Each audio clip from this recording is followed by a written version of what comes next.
Hello everyone, welcome back to my YouTube channel. तो आज आम आलोचना करवा +3 4th semester Odia honours +3 4th semester Odia honours जो रही कोर 10 यूनिट 3 रे आमर देछि फकीर मोहन सेनापति जो रही रेबती गल्प तार आम विषय वस्तु कौन रही आलोचना करवा। तो आर यूनिट 1 टा थिला जो आजिर मनीष सेटा मु आलोचना कर देछि। तो यूनिट 2 रे भी दादीबुढ़ा उपन्यास जो थिला सेटा भी सार देछि। तो आज देखिबा रेबती गल्प है। तो ये मु आलोचना करने पूर्व कह रखुच्छी जो मैंने आम टेलीग्राम ग्रुप रे जॉइन ही नांती जाकि डिस्क्रिप्शन बॉक्स रे लिंक अच्छी जाकि जॉइन हुंतु है।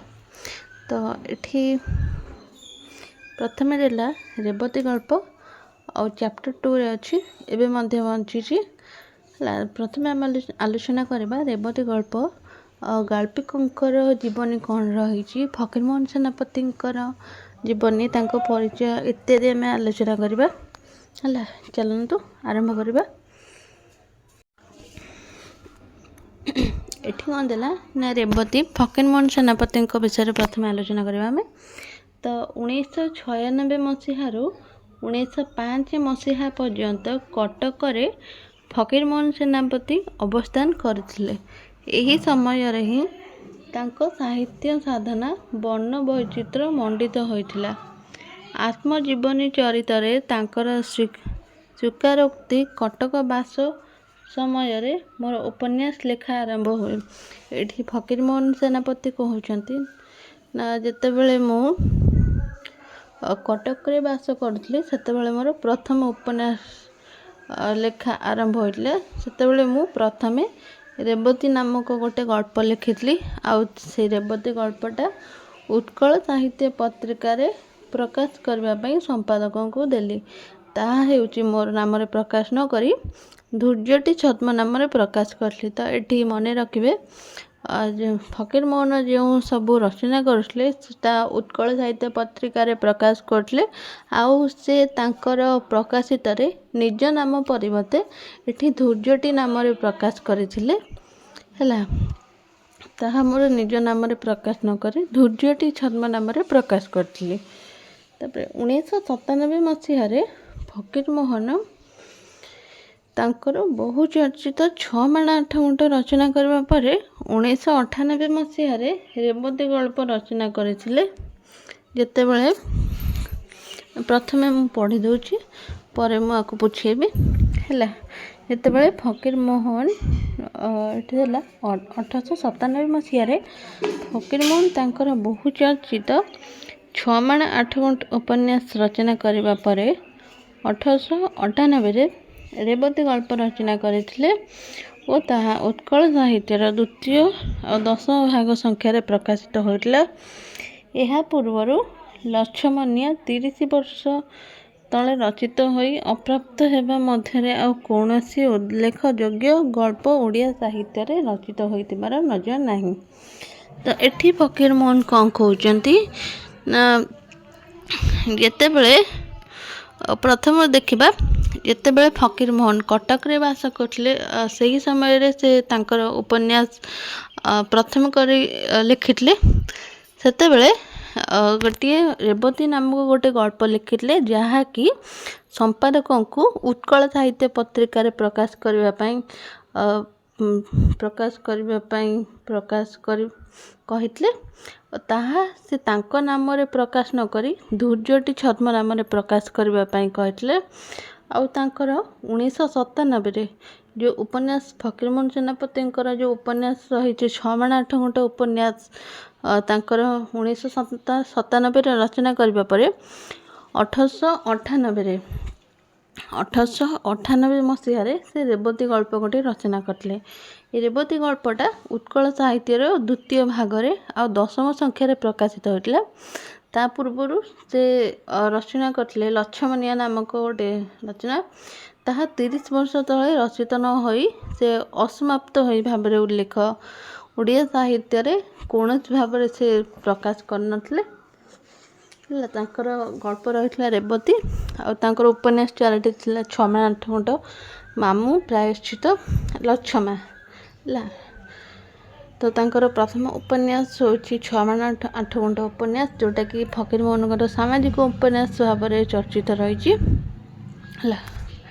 ତାପରେ ଦେଖିବା ଏହା ପୂର୍ବରୁ ଲଛମନିଆ ଆଉ ରେବତୀ 1868ରୁ 1898 ରଚନାର ମଧ୍ୟବର୍ତ୍ତୀ କାଳରେ ଯଦିଓ ରାଧାନାଥଙ୍କର ଇତାଲୀୟ ଯୁବ ଭକ୍ତ କବି ମଧୁସୂଦନ ରାଓଙ୍କର ହେମମାଳା, ପ୍ରଣୟର ଅଦ୍ଭୁତ ପରିଣାମ ଆଦି କଳ୍ପତୁଲ୍ୟ ରଚନାମାନ ପ୍ରକାଶ ପାଇଥିଲା, ତଥାପି ସେଗୁଡ଼ିକର ଫକୀରମୋହନ ରେବତୀ ଗଳ୍ପ ସୃଷ୍ଟିର କଳା ଆଉ କୌଶଳ ପରି ସାର୍ଥକ ନଥିଲା।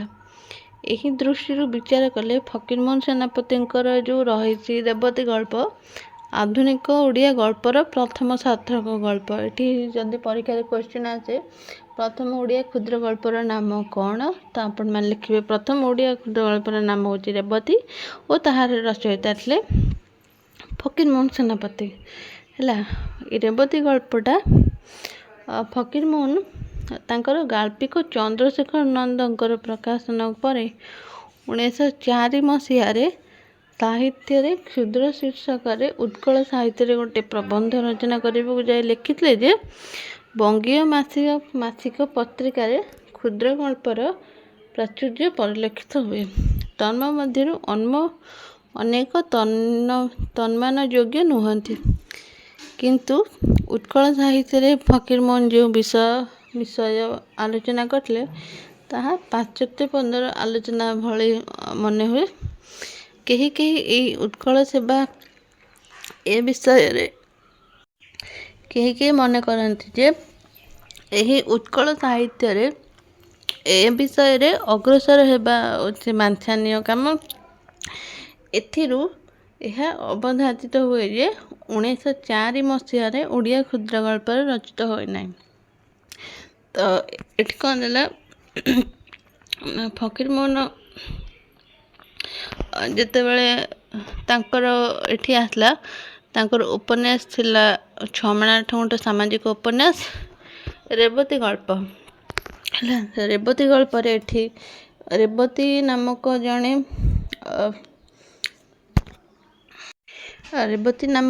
କନ୍ୟା ଥିଲା। ଗୋଟେ ଛୋଟ ଆଉ ସୁଖୀ ପରିବାର ଏକମାତ୍ର ଦାୟାଦ ସ୍ୱାଭାବିକ ପରିବାରରୁ ଶାନ୍ତ ଆଉ ପାଠପଢ଼ାକୁ ନେଇ ତାର ବିଫଳ ଆଗ୍ରହ ଥିଲା। ବାସୁଦେବ ପ୍ରତି ତାର ମାଷ୍ଟର ଯେଉଁ ଥିଲେ ବାସୁଦେବ ପ୍ରତି ତାର ଅତି ଗୋପନର ଲାଳିତ ସମ୍ପର୍କ ଜାତ ହୋଇଥିଲା। ରେବତୀ ଭଜନ ଗାଇବା ପାଇଁ ମଧୁରାଓଙ୍କର ଛନ୍ଦମାଳାରୁ କଣ୍ଠସ୍ଥ କରି ପୁଣି ତା ବାପା ମାଆଙ୍କର ଆବର୍ତ୍ତନ କାଳରେ ବାସୁଦେବ ପ୍ରତି ଅସହାୟ ନିର୍ଭରଶୀଳ ଆଉ ଶେଷରେ ବାସୁଦେବର ମୃତ୍ୟୁ ମ୍ରିୟମାଣ ହୋଇପଡ଼ିଥିଲା। ନିଜେ ମୃତ୍ୟୁପଥରେ ଯାତ୍ରୀ ହେବାର ପ୍ରଖର ସାଧୁଙ୍କୁ ପାଠକ ଖୁବ୍ ଅନୁଭବ ଭାବରେ କାରୁଣ୍ୟର ଦ୍ରବୀଭୂତ ହୋଇଥାଏ। ତ ଏଠି ଫକୀରମୋହନ ସେନାପତି ଯେଉଁ ତାଙ୍କ ରେବତୀ ଗଳ୍ପରେ ରେବତୀଙ୍କର ପାଠପଢ଼ାକୁ ନେଇକି ଆଲୋଚନା କରିଛନ୍ତି ହେଲା। ତ ଆଜି ପାଇଁ ଏତିକି।